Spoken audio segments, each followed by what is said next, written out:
চলে আসছে আপনাদের ফার্মাসিস্ট, জেনে নিন ছোট্ট আকারে স্বাস্থ্য টিপস। আসসালামু আলাইকুম, কেমন আছেন অডিয়েন্স? আশা করছি ভালো আছেন। আলহামদুলিল্লাহ, আমিও ভালো আছি। আজকে যে বিষয়টা নিয়ে আলোচনা করব তা হচ্ছে ফোড়া বা পুজ হলে কি করবেন। ফোড়া বা পুজ হলে কি করবেন? ফোড়া বা পুজ কেন হয়? শরীরে কোনো স্থানে পুজ জমে ফোড়া তৈরি হয়। ব্যাকটেরিয়াল ইনফেকশন থেকেও ফোড়া তৈরি হতে পারে। ব্যাকটেরিয়াল ইনফেকশন থেকেও ফোড়া তৈরি হতে পারে। ফোড়া বা পুজ তৈরি হলে বা দেখা দিলে কি করবেন? কখনো দর্শক এটাকে আপনি কোনো কিছু দিয়ে গলানোর বা ফাটানোর চেষ্টা করবেন না, বা এটা যখন হবে তখন কোনো প্রকার অ্যান্টিবায়োটিক খাবেন না। যদি অ্যান্টিবায়োটিক খান তাহলে এটার চার সাইডে শক্ত হয়ে থাকবে, তখন এটা আরো ভয়াবহ আকার ধারণ করতে পারে। তাহলে ব্যথা হলে কি করবেন? ব্যথা তো অবশ্যই হবে। ব্যথা হলে প্যারাসিটামল এবং আইবুপ্রোফেন ট্যাবলেটগুলো খাবেন।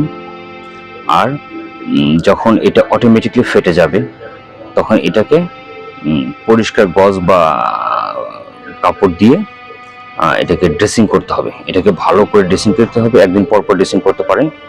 এবং এটা ফেটে যাওয়ার পরে আপনি ড্রেসিং করা অবস্থায় শুকানোর জন্য কিছু অ্যান্টিবায়োটিক খেতে পারেন। এটা হচ্ছে সবচেয়ে উত্তম কাজ। আর ফোড়া বা পুজ যদি এটা 1-2 সপ্তাহ পার হয়ে যায়, যদি বেশি সময় হয়ে যায়, তাহলে এটা কি করবেন? ফোড়া বা পুজোর জন্য সবচেয়ে উত্তম যে কাজটা সেটা হচ্ছে যে সার্জারি করা।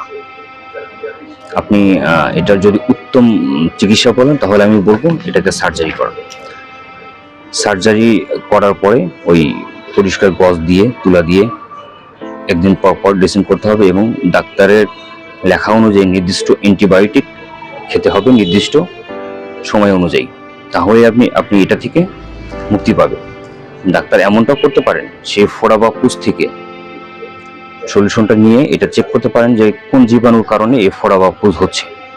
আপনি যদি ফোড়া বা পুজ নিয়ে বসে থাকেন, সেটাকে যদি সার্জারি না করেন, যদি এটা শক্ত হয়ে থাকে, তাহলে এটাকে দীর্ঘদিন শরীরে বেঁধে রাখবেন না। কারণ এতে মারাত্মক ব্যাধি হতে পারে, মরণ ব্যাধি হতে পারে। একটা কথা মনে রাখবেন, একটা টিউমার, একটা ক্যান্সার। একটা কথা মনে রাখবেন, একটা ফোড়া, একটা পুজ, এটা রক্তের সাথে ব্যাকটেরিয়া ইনফেকশনের কারণে হয়। তাই এটাকে যদি আপনি সার্জারি হোক বা অটোমেটিকলি যদি বলে যায়, তারপর যদি এটাকে আপনি ভালো না করার চেষ্টা করেন, তাহলে এটা আপনার অনেক ভয়াবহ আকার ধারণ করতে পারে। সবচেয়ে সতর্কতামূলক কথা হচ্ছে যে আপনি ফোড়া বা পুজ হওয়ার পরে আপনি কোনো প্রকার অ্যান্টিবায়োটিক খাবেন না। কোনো প্রকার অ্যান্টিবায়োটিক খাবেন না। এটা গলে যাওয়ার পরে ড্রেসিং করা অবস্থায় শুকানোর জন্য আপনি খেতে পারেন, বা ডাক্তার দেখানো অনুযায়ী, ডাক্তার লেখা অনুযায়ী আপনি অ্যান্টিবায়োটিক সেবন করতে পারেন। কিন্তু যখন এটা প্রথম শুরু হবে তখন কোনো অ্যান্টিবায়োটিক খাবেন না। ঠিক আছে দর্শক, আপনাদের আরও কোনো কোশ্চেন থাকলে, আরও কোনো জানার কিছু থাকলে অবশ্যই আপনি ইনবক্সে নক করবেন। আপনার ভালো ডাক্তারের পরামর্শ নেবেন। যেখানে গেলে আপনি সর্বোচ্চ সেবা পান সেখানে যাওয়ার চেষ্টা করবেন। ইনশাআল্লাহ ভালো থাকবেন, সুস্থ থাকবেন। আল্লাহ হাফেজ।